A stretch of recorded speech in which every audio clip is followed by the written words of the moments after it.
Hey guys, Kitti Minx here, and I'm probably gonna preface this by saying this is probably gonna be one of the most controversial videos I'll ever make, and probably the one to get the most negative comments and dislikes, but I'm fully prepared for that because I know this style of video deviates from the norm. Normally when I do even a vlog, it's not so much a rant, and it really has nothing to do with things outside of me and my own life, my own bubble, but this is an issue that does affect me, so I feel the need to talk about it.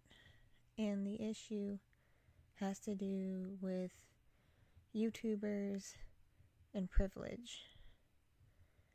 And I don't mean privilege as in privilege by gender or privilege by race or privilege in terms of how they grew up. I mean current privilege by where they are in their status on YouTube.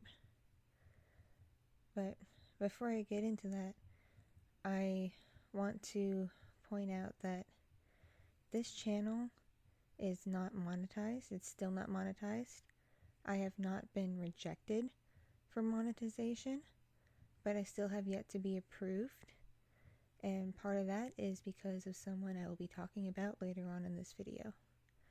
Also, if you are new to my channel and new to all this, you just discovered my channel by clicking on this video, it's going to be a stagnant image the entire time. I do not have a cutesy little animated avatar that changes depending on the inflection of my voice or whatever.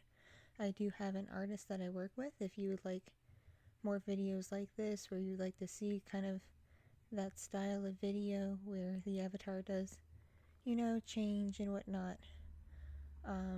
ways you can help are in the description down below, because I would have to pay my artist to make those avatars. So if you're new here, just listen. There's nothing to really watch. It's a stagnant image. It's just plain picture. Anyway, what got me thinking about really making this video, other than the current little pieces of YouTube drama, is the other day I went to a makeup event at my local Ulta. It was an event by a makeup company called Tarte Cosmetics.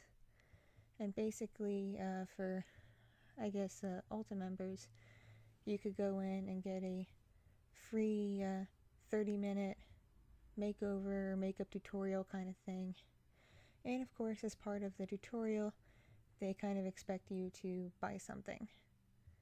Man, some, of the artists were a bit more pushy with their sales tactics than others.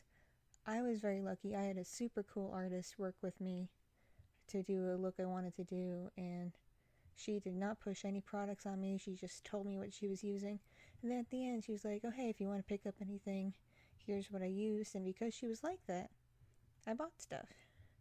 But anyway, that aside, while she was doing my makeup, I was talking to her, and we got on the subject of beauty gurus, or as I should say, wannabe beauty gurus, because that's what she called them.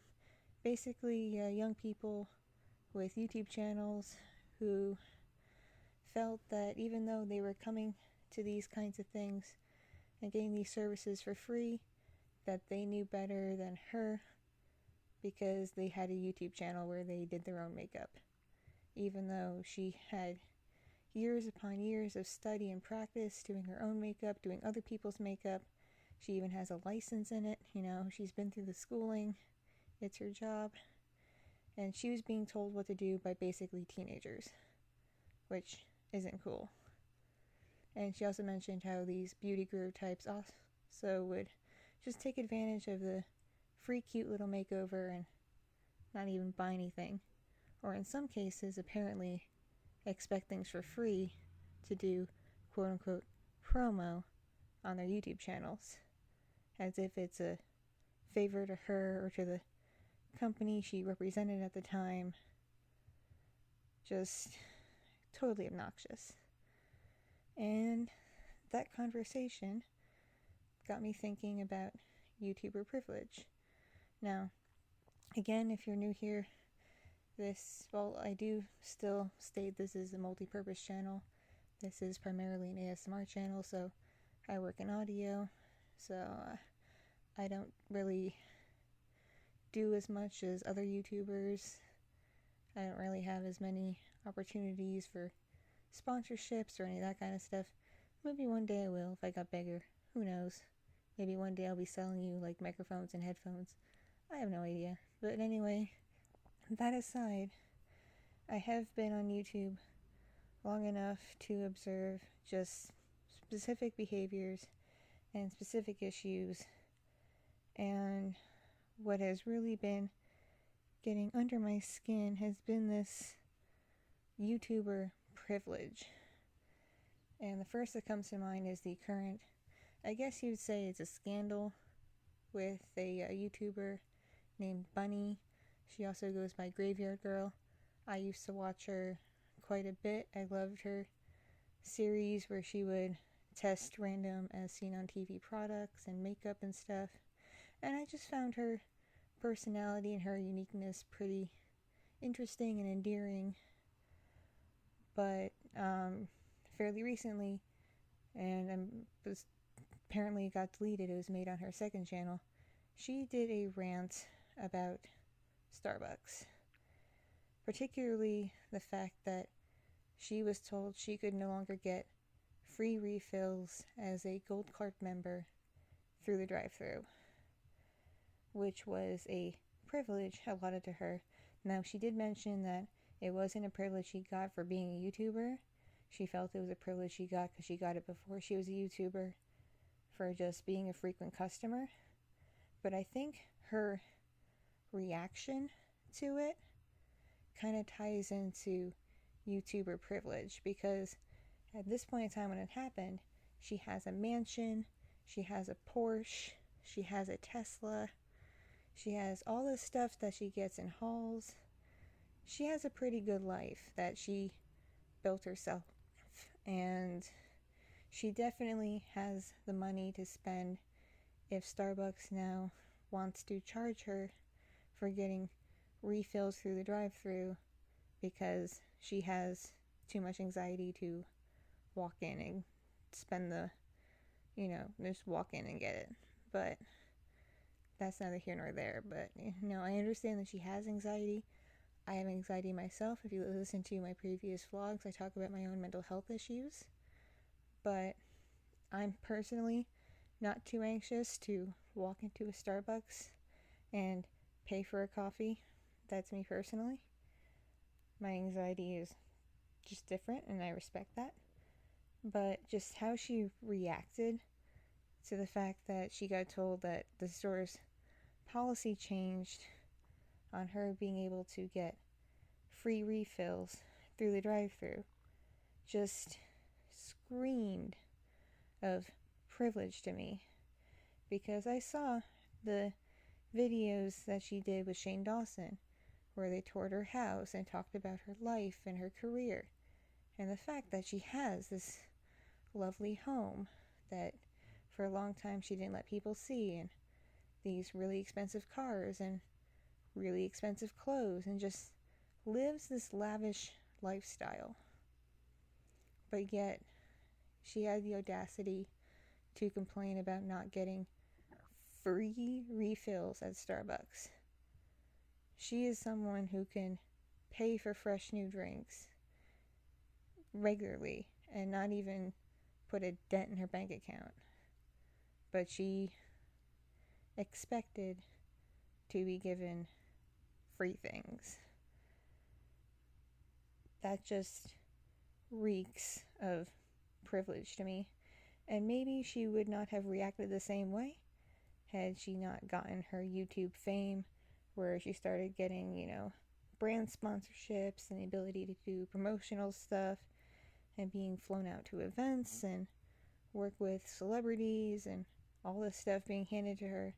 Maybe if she was still just a small town girl in South Texas, just, with her family and her partner, not doing YouTube, maybe if she got told about this new policy, she would have just waved it off and been like, oh, okay, whatever.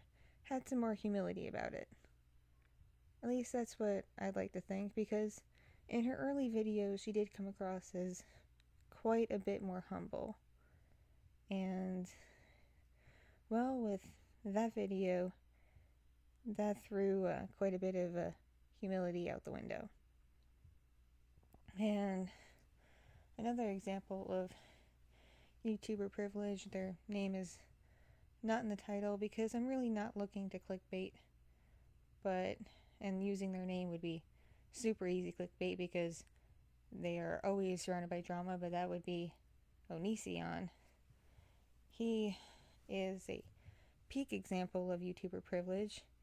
He found success fairly early on with his more edgy style of humor, and he held on to it with every fiber of his being, even when his content and his style of doing content hurt other people and became less popular and less acceptable. And when the adpocalypse happened, he had the audacity to make videos essentially manipulating his audience into thinking that because of the adpocalypse, he was going to go completely broke. When really, the adpocalypse meant that he would just be forced to downgrade his current lifestyle, which, albeit probably not as lavish as, say, Bunnies or other YouTubers, was still pretty lavish compared to, for example, how I live or how you might live. I mean, he has 2 houses. He had a house that he lives in, that he pays a mortgage on, obviously a nice house because he posted what his mortgage is, and it's almost $500,000. That's an expensive mortgage. And then he has a house that he paid off, and that's the house he films in. Plus, he talked about how he'd have to sell one of his cars, his quote-unquote business car, that he just used to drive between the houses and to pick up YouTubers to collaborate with. So, him doing that and him essentially manipulating his audience because of the apocalypse and, pushing for more support on his Patreon because of it, that also just reeks of YouTuber privilege because he got so used to getting all this money from ad revenue and all this attention and everything, and being able to live this lavish lifestyle, that the idea that he would have to downgrade and live basically a more normal life again, he just did not want to accept that fact, which is incredibly immature and incredibly selfish, especially given the fact that most of his supporters are people who are like me and live day by day, paycheck by paycheck, and he's making it seem like he's about to go completely broke because he's not getting as much ad money from YouTube. It's freaking ridiculous. And now, speaking of uber-duber YouTuber privilege, and who I believe is, whether directly or indirectly, responsible for why my channel and numerous others are in monetization limbo, is Logan Paul.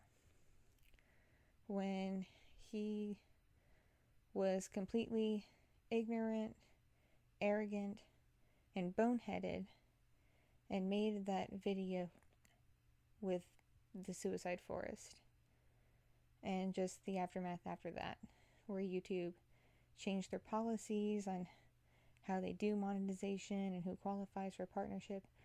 I've personally actually qualified since February. I've had the right number of subscribers, the right number of video views, the right number of watch time, and I've met the community guidelines. Like I said before, I have not been outright denied, but I haven't been approved yet. I've been in limbo.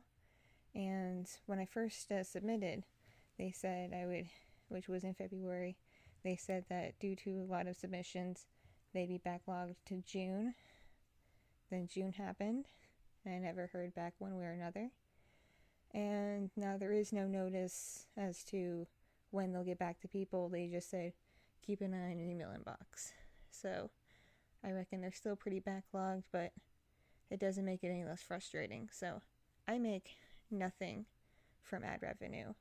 All of my money for doing this comes from Patreon, comes from commissions, and comes from people buying my merchandise, and links to all of that is in the description down below if you're curious. But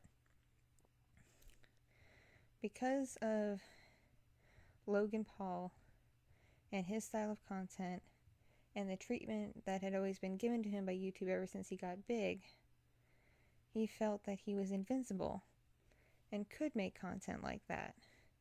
And he thought, he even said in that video itself that he felt he was making YouTube history by doing it. Making YouTube history by showing a suicide on camera. That is asinine.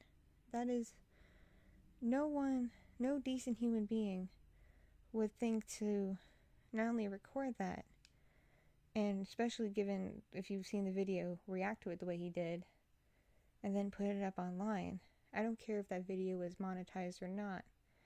I don't care if his apology video was monetized or not. The fact that he did it in the first place and didn't think twice about it just shows the amount of privilege he has. Not only the privilege in his lifestyle, I'm sure you've seen the Paul brothers and Team 10 and all of the luxuries afforded to them by their success on Vine and on YouTube, but the privilege given to him by YouTube itself for being such a famous power creator that has a bunch of fans and whatnot. The fact that he felt invincible because YouTube had given him so much promotion and so much leeway in the past that he could get away with anything. He certainly has and still could get away with things that channels like mine definitely could not get away with. I mean, his brother Jake Paul had a video that came out around the time of that whole scandal where it showed basically a sex act in the thumbnail. And while he got flack for it, his channel, as far as I know, wasn't striked, wasn't deleted. Now, if I had done something like that, I'd have gotten another strike. I may have risked my channel getting deleted. As is, I've had to play it cool and play it safe. I can't do content similar to my original content anymore. I have to stick to doing that on Patreon because YouTube has deemed it to be a little too much of a gray area for what they accept. So I've made my peace with that because I would like to be able to live stream and do other things that I can't do with strikes on my channel. So I keep the more mature, more adult stuff on Patreon, which is a privilege that I likely would have been afforded if I was maybe a bigger YouTuber and a YouTuber that was able to get privileges to be able to upload more edgy things and not get consequences for it. Because, again, I also didn't list them in the thumbnail or in the title because I'm genuinely not trying to clickbait, but Tana Mongu, or Tana Mogu, I honestly don't really know how to pronounce her name, but in her storytime videos and her content, she talks a lot about sex, a lot about drugs, a lot about partying, a lot of just crazy stuff, a lot of mature adult stuff, even though her audience skews pretty young, and she gets away with it to the point where she's a power creator on YouTube. She has millions of subscribers. She gets these deals to do collaborations, and she was able to do her own convention, which obviously had a lot of issues and there was a lot of drama over it, but she was still able to do it. She has all these connections and obviously a lot of privilege because she is able to live this lavish lifestyle despite being so young, and YouTube fully supports her even though her content is incredibly crass and incredibly mature. And it's just stuff that channels like mine couldn't possibly get away with. And regardless of whether or not I could get away with it or not, her channel, because of the amount of success she clearly has, is monetized. Her videos talking about drugs and talking about sex are monetized. Whereas other creators who talk about similar things, especially those who do so in a more educational fashion, aren't monetized, or get strikes, or get their videos suppressed. Especially if they talk about things like LGBT issues. And I just want to also go into the fact with YouTuber privilege, when you have all these YouTubers who just flex and flex and flex. Like, the Paul brothers and Rice Gum and Tana and beauty gurus who get all these sponsorships and buy all these high-end products, whether they're intentionally flexing or not. And people seem to think that by posting on YouTube and being active on YouTube and having any kind of following, that it automatically means you make a lot of money and are able to live a lavish lifestyle, when that's not true. I mean, I don't have that many subs in comparison to all these people. And while I do get a decent amount through Patreon, which I am extremely grateful for, like, my patrons know just how grateful I am to them, it's enough to pay some bills and put my kid in daycare so I can spend more time working on content. But I live day by day, paycheck by paycheck, to support my much, much more humble, modest lifestyle. Like, I am not living in a mansion. I don't have any fancy cars. I don't have any fancy products. My biggest vice is makeup. Even then, I don't buy the super duper high-end stuff because I can't afford it. Same thing with clothes. I like nice stuff. Can't afford it. So, and there are a lot of other YouTubers in the same boat as me who don't flex because we can't flex, and even if we could flex, we probably wouldn't want to because we believe in humility and modesty. But regardless of that, there is this assumption that YouTubers are somehow automatically monetized and make a ton of money and are able to have all these things afforded to them, when it really is a small minority, and their behavior just sets a very poor reputation for YouTube as a whole, for content creators as a whole, and it just makes YouTubers come off as spoiled and ignorant and entitled, when that should not be the case at all. We're just people who are creative, who love what we do and enjoy what we do and just want to entertain you and make you happy. That's all we want to do. And for me, the money is just an added bonus. Hopefully one day I'll get monetized, who knows? But my goal is to just make your day better and entertain you. And these privileged YouTubers just set not the best example.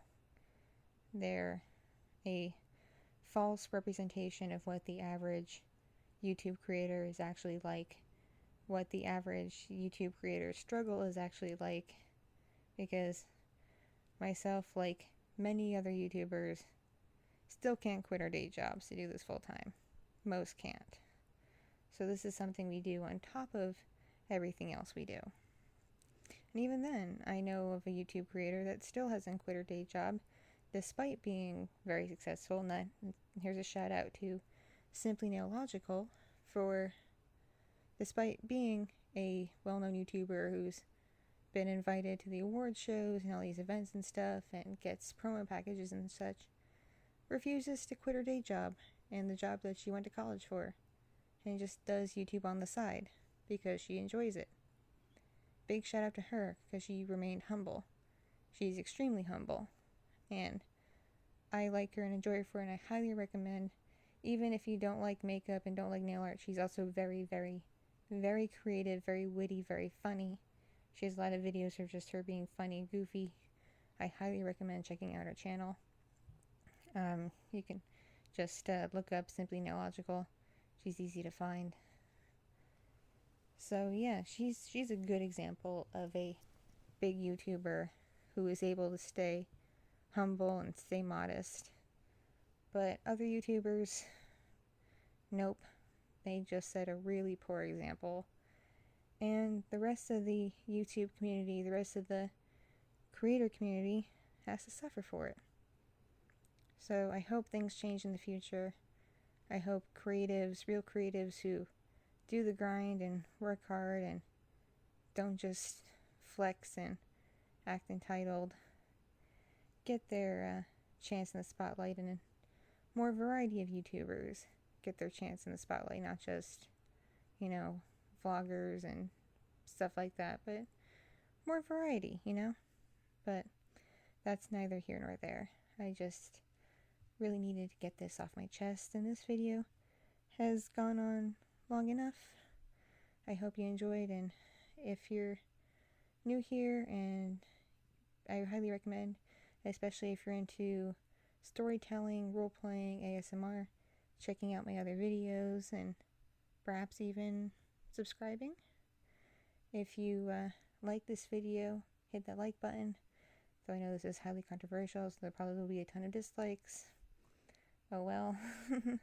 I just had to say my piece on this subject. And leave me a comment with your opinions on this. It's like, do you feel that privileged YouTubers set a bad example for the platform or for other creators? What have been your experiences on YouTube, whether as a creator or as a person who just watches it? I'm very curious to know. And with that said, I'm going to go work on some other things. Love you guys. And I'll see you in the next video. Stay awesome.